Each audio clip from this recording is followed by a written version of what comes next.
First of all, we are also glad to be here. We want just to follow the ones that have the presentations before us. It's nice to be here in personal, to see you all here in that room. Hopefully we have no corona infection afterwards, but it's still nice to be here. So with me is Dr. Thorsten Hornung, the head of medical device management of the University Hospital of Bonn. He's a customer of us, and I'm going to present together with him the project we implemented about an effective discharge management using a matchmaking platform. Okay, thank you very much. And my co-host is Mathias Schmon, who is the CEO of Nubedian, who is providing the system to us. And actually the best thing is about finally being here physically present anymore is that I can look into people's faces and see, is everybody daddling on the smartphone? Are they excited? Should I go a little bit deeper into that? I've really missed that. But let's go right onto the topic. What we would like to introduce to you today is, first of all, a brief presentation of the company in the University Hospital of Bonn.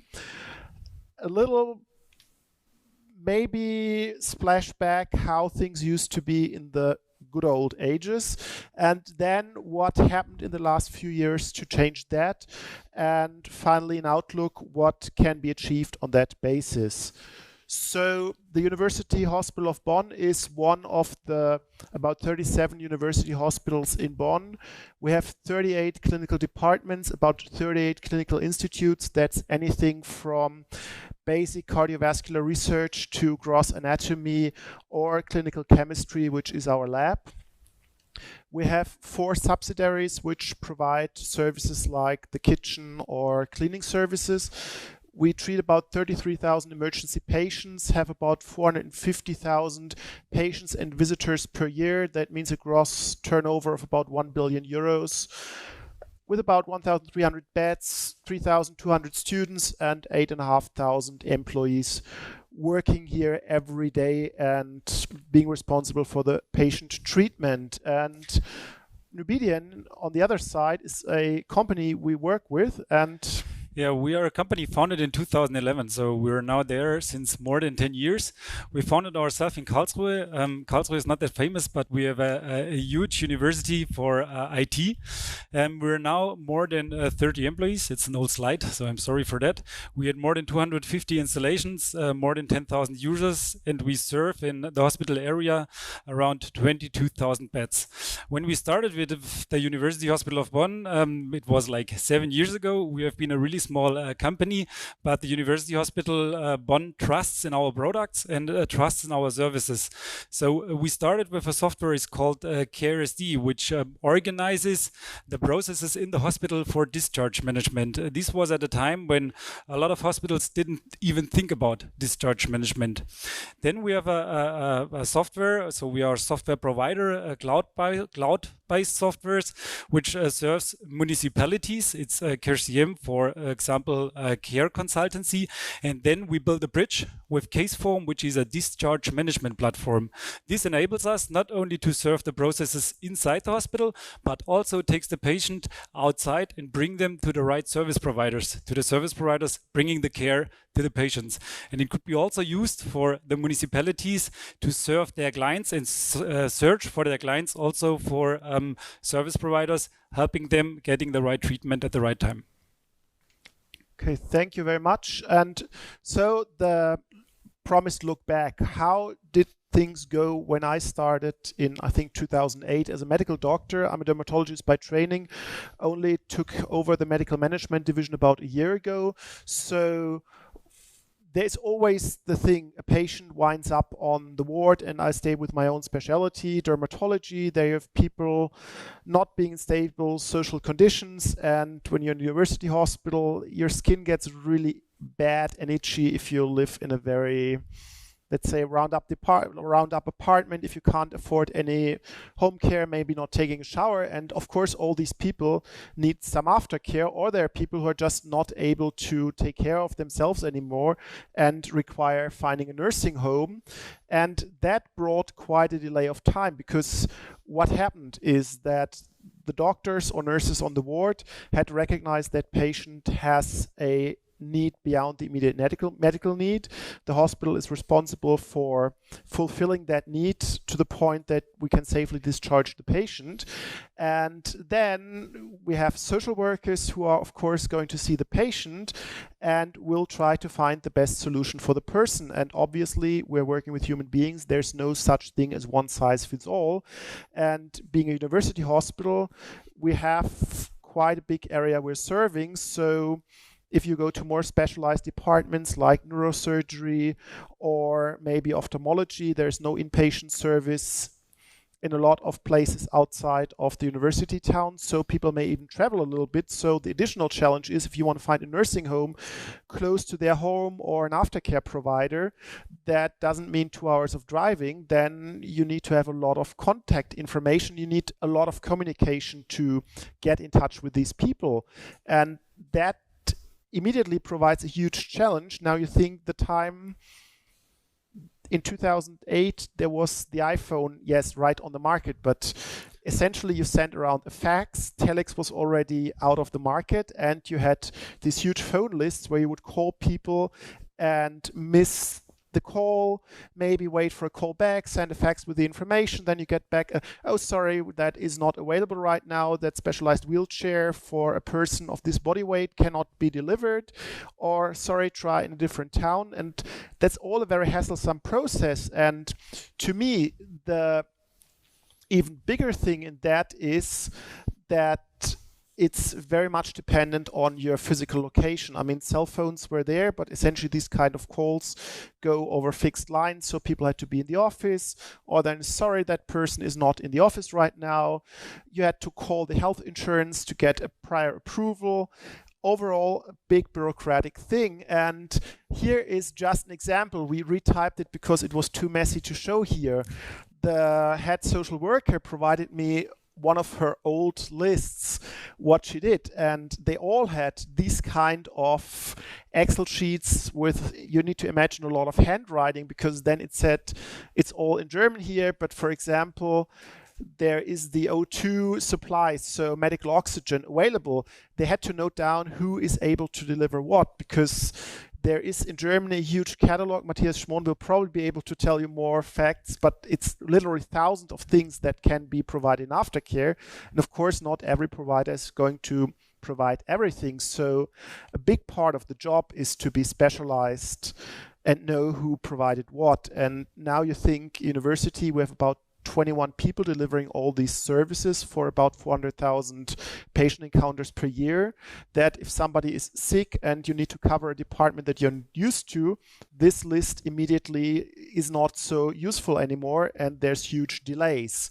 So to us, it was pretty much a no-brainer that this needed to be done in a very different way. And what my successor, who now became the chief financial officer in the medical management division, is partner up with Nobedian to bring that to a platform and to a digital way. What was also immediately clear is there's not much sense to have a singular system set up in our own computer network, because we need to communicate with a lot of outside entities. We'll show you some numbers, how many people are part of this platform right now.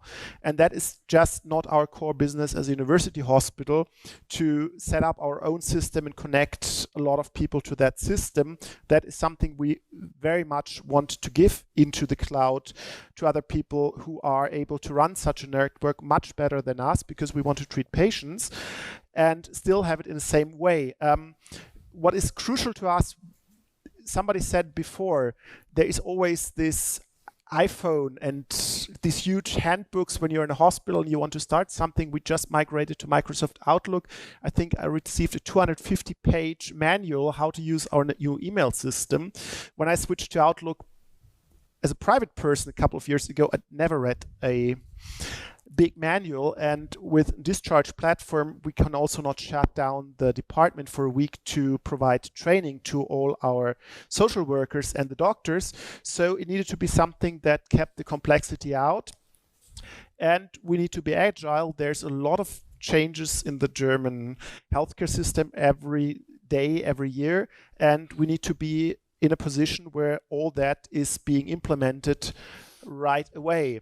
So now I look, this is slide number 8, and we agreed that I will still present that one. I can overtake if yes, oh no, we can. I can also talk about technology. Maybe good we change here on the slides. So actually what I wanted to say is what we have here is our hospital information system. That is kind of the big thing that is leading all our patient encounters. We used to be on a system that was Orbis and SAP for the financial stuff, and we worked for a couple of years because everything was in SAP, because administration put it there, and now we have everything settled in our hospital information system, but then have communication servers and have all the subsystems right bundled into that. And that is the point where Nubedian then receives our data and has a middleware on premise that will encrypt, pseudonymize the data, so our data protection officer is happy about the system and provide all the things that we wanted to achieve through the project. And with that, I would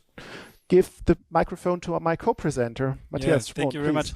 Well, what is important about that is that we already had implemented one software in the University Hospital of Bonn, which was KRSD, which supported the discharge processes that were going on in the hospital since it was funded.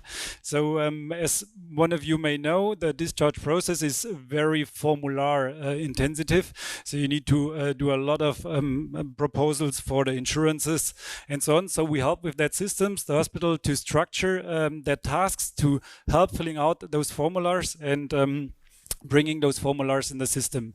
So when we implemented Caseform, we had already a really good structure, and we implemented Caseform in 2019 and 2020 during the Corona phase.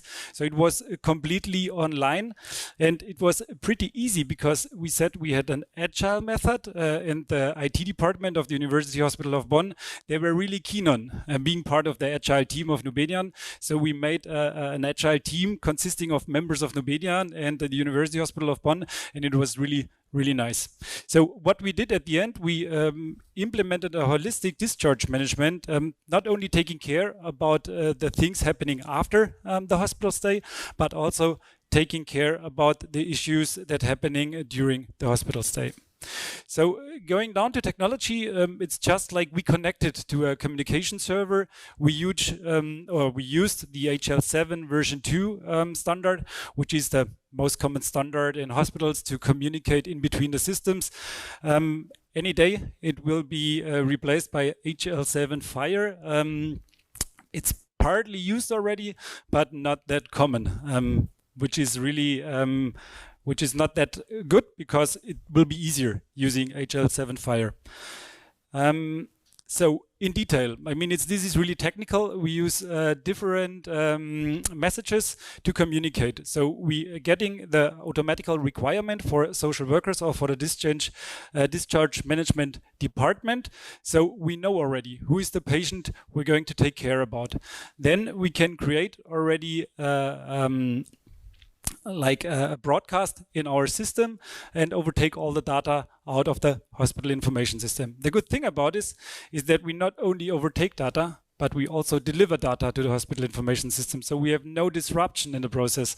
We get data, delivering data back. And the good thing about this is that the social workers, the discharge managers could work in our systems and deliver the data back to the hospital information system that is needed by the doctor and by the nurses. So I think this is still mine, you're right. So the crucial point about a discharge platform or every platform is the network that is located on the platform. So it is really important to, to use a method that works to get the aftercare providers on the platform. How are we going to do that? We took some lessons that we learned since 2018. And now we have a process that we start with a kickoff for the whole network at the respective hospital, telling the aftercare providers that this hospital is going to start with that platform. We're going to exchange that list that Mr. Hornung showed you at the beginning. And we have a look about the already existing partners, and we invite them being partners on the platform. We do it via email, we do it via letters, and we do it by phone. Even if you heard today already that email is dead, we reach some people still via email. what is really important, we are busy in an area where people are not that technical skilled. A lot of people chose that working area to not work with computers, as a lot of you may know. So it's really important to do it as easy as possible and to support where we can. So we do user trainings and webinars, even for the registration process, which is normally pretty easy. Once the hospital starts with the platform, we use a small invitation functionality. So we bought a database that contains or covers 91% of the aftercare providers. So it's not only, you cannot only contact the ones that are already on the platform registered, but also the ones that are in the database. So I give on to Mr. Hornung. Okay, thank you. And now this is, I think he was quite small in what he said, network. This is the onboarding of the network, what happened. And we went from about less than 50 to almost 400 providers that are on the network, and obviously it makes a huge difference whether you have your phone list and you're maybe physically capable of calling 3 or 4 people before the next patient needs your services, or you're on a platform where you know that instantly you're connected to about 400 service providers that are available on the market. And now I think this here is something that Mathias Schmon should explain, is the map of the service providers. Yeah, it's the map of the service providers. So, well, it is directly relative to the amount of hospitals that are busy on our platform. You can't see it really good. We have different grades of blue, but we have a lot of service providers in the West federal states of Germany, and the University Hospital of Bonn is there. So you can see there is more or less a highlight. And the platform leads to that if the University Hospital of Bonn gets patients from outside of Bonn, they can also use Caseform, because our network now is growing together, for example, to Cologne, to Düsseldorf, to Münster. So this is a really big advantage of the hospitals, that they can discharge patients in areas where they not have been busy before. And to maybe make a practical example, about a year ago, we had this horrible flooding event at the Ahr area, which is, if you're not familiar with the German geography, it's about 25 kilometers just across 2 mountains from Bonn. That's the place where you used to go for a hike on the Saturday afternoon. But now all of a sudden, all the nursing homes there were destroyed. A lot of people were brought to our emergency department after the flooding, some of them basically being rescued by boat from the ruins of their houses, and the houses are still not rebuilt. And of course, as a hospital, we had to treat them and then discharge them. That is what we're there for. But now it was impossible to just send them home.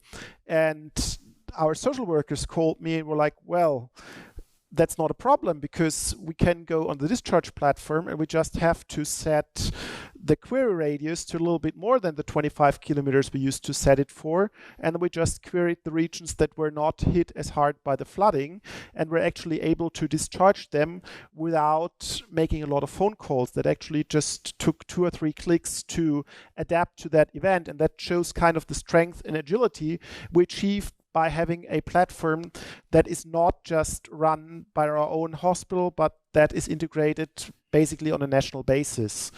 So now what happens? And I think this is the diagram that is the vision behind Caseform.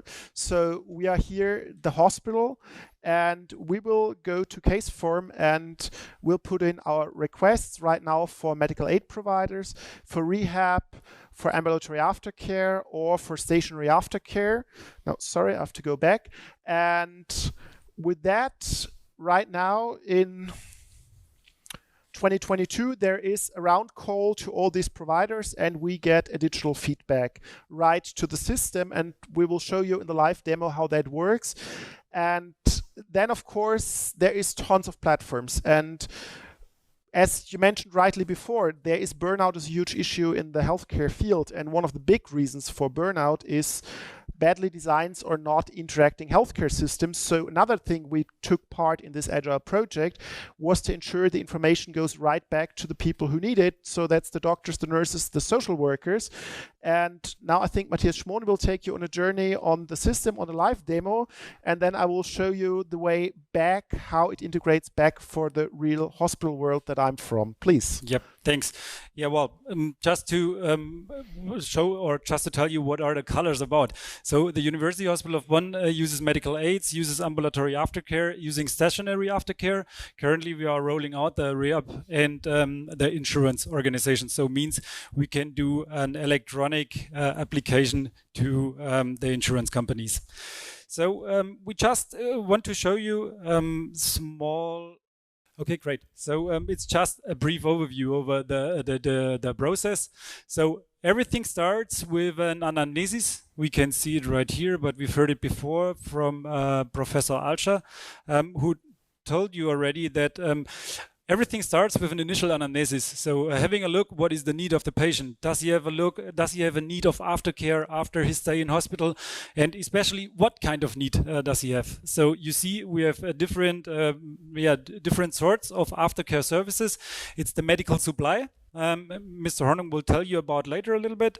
It's the rehab, it's the geriatric, it's the care, and there are various other ones as we have seen on the slide before.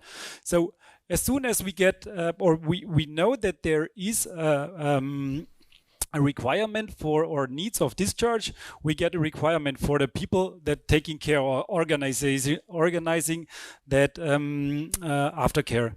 Then the information is coming from the hospital information system directly in the subsystems. We do a broadcast. It's called broadcast because we calling all the providers who can serve the patient, and then we overtake some information directly in the prescription form. Prescription form 16 now is used by hospitals to get the medical aids, and we deliver the data directly in the hospital information system without having a technology gap or having a disruption. And additionally, we use all the information to also document directly. So we have some special things in Germany. It's called Übergangspflege. I don't know if someone of you has ever heard about it. Is if a patient can't be discharged in time in a hospital, you can get money from Übergangspflege, and this is what we deliver information to, that this could be used. So going back to the presentation. I'll get it.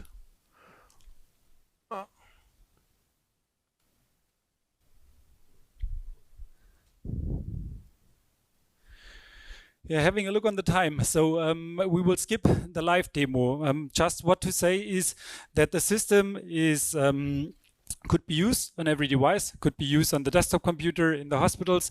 As you can imagine, in hospitals itself, desktop computers are main common. It could be used on a laptop, it could be used on a tablet or on a smartphone, especially in ambulatory aftercare. They use it on a smartphone because, for example, they are on their round trip serving patients. Then they get a broadcast telling them there is another patient. Do you want to serve it, or are you able to serve it with your capacities? Then you can directly react over the smartphone and agree, for example, to serve the patient. Well, thank you. So now, as I promised you, this is from our hospital system, and of course I cannot demo that live, so we took screenshots. What happens if we create a broadcast? That is essentially a web form we're filling out on the system, and now here you will see what data is going to be published in the round call. Of course, at that point it's to dozens of people, so we cannot say Mr. X needs a wheelchair. So it will say the postal code area, the age roughly just on a range of 5 years. So sometimes age plays a role, maybe not with a wheelchair, but with other things, gender, and whether there are any lab results available, if there's a SARS-CoV-2 infection, or if there's a valid test right now, which may be very important for nursing home. And that data is then sent out for a broadcast. Especially in medical aid. Just one point, in medical aid, it's important. So where is the patient living? So the zip code. It's who is the insurance company the patient is insured with, and what kind of product is served. So if the people do not use such a platform, they need to know which service provider is right for the respective patient, and the platform itself does those issues for the user. Okay, then here you will see everything is also, of course, documented on our system. So when somebody covers the next day, he or she will be able to see what the colleagues have been doing before.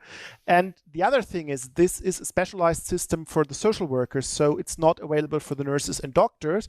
They work in the hospital information system, and here on a test patient, you will see that also these reports is sent back by HL7 messages and just in standard form presented to doctors and nurses, so everybody has the same information at the same time. You avoid these phone calls, oh, did you already? We can see it right there. So there you will see also the rehab scorings and the rehab Barthel index, which are also forms you need to fill out if you want to get a rehab. German bureaucracy is, I guess, quite world leading in some ways. You judge if that is good or bad. So anyhow, of course, also this information needs to be transferred and being made available for everybody. And that is something we work on to get as much of this information in a digital process and also across our communication server to the right systems. So we avoid double typing, scanning and stuff. And one of the big steps will be now to get some of the big insurance providers to also be able to be provided on a digital platform. In the sake of time, I will also show you what we then built last year.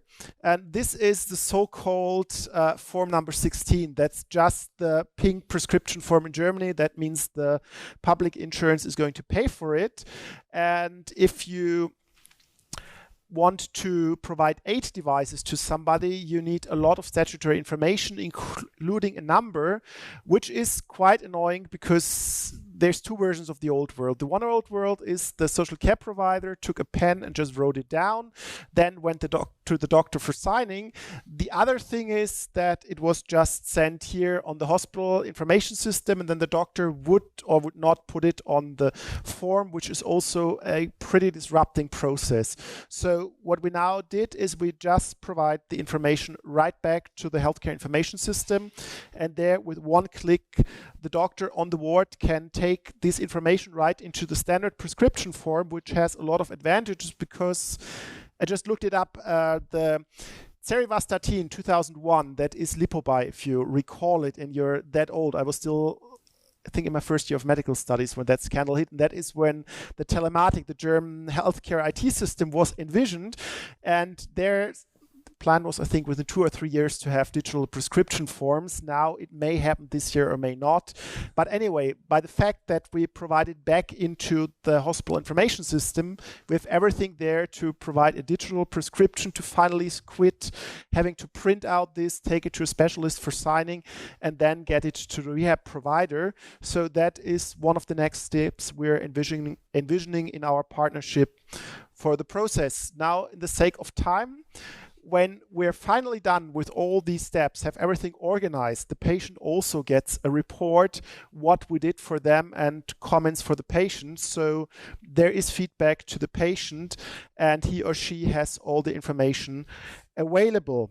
So this is now the service. And of course, I switched from directly working on the ward to management. So the question is, how much time does it take? Here is some numbers that have been taken on the Discharge platform.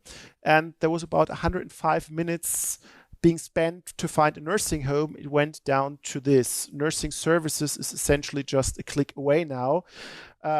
So the outcome of the project is actually that we were able to increase our network by about 5-fold. It's the small world effect. The more people you know and you connect, the faster things go. Everybody has the same status. We reduced phone calls, and actually the University Hospital of Bonn is, I think, the only university that had an increase in patient treatments during the corona crisis. We've been growing and we have not added social workers for, I think, 5 years now, because by getting processes more efficient and working on the ground with the patient and providing real value, we've been able to become more efficient. So I think I hand it over to you for the roundup. Sure. Well, just for the roundup, what we can see is that a disrupted process leads to ineffective work. Like you can see here, the break in the pipes, water pours out in every direction. It's better if there's no break and the water pours just in one direction. This is with a not disruptive process. It is really important to take in the users in the whole process. So we started with the kickoff. We invited also the later users to get a high acceptance. As I told before, there are users, they're not that skilled in technical issues. So the sooner they are part of the project, the higher the acceptance. Then we learned that a repetitive process, like discharge was before, using the phone, sending faxes, could be automated easily. And one big challenge is always the network. The bigger the network, the bigger the chances of the discharge platforms. And they have a tremendous potential in time and also in costs. The more areas are connected, the higher the potential. Mr. Altra said already something to the Hospital Future Act, so I will skip that one. It's just like discharge platforms are part of the Hospital Future Act with the eligible project too. And then at the end, an outlook for the future, what else we want to do. So we handed in a proposal already to include artificial intelligence and natural language process learning, just to even gain more advantage of, for example, structured and digital assessments. Already use the data to draw a picture what the patient is going to need after his stay in hospital. So directly at admission, learn to know who or what is the aftercare needs of the patient, and so increase automation. Then we want to use the language processing for implementing a bot, just directly reacting on questions, for example, of patients, questions of nurses, and so on, belonging to or concerning the discharge.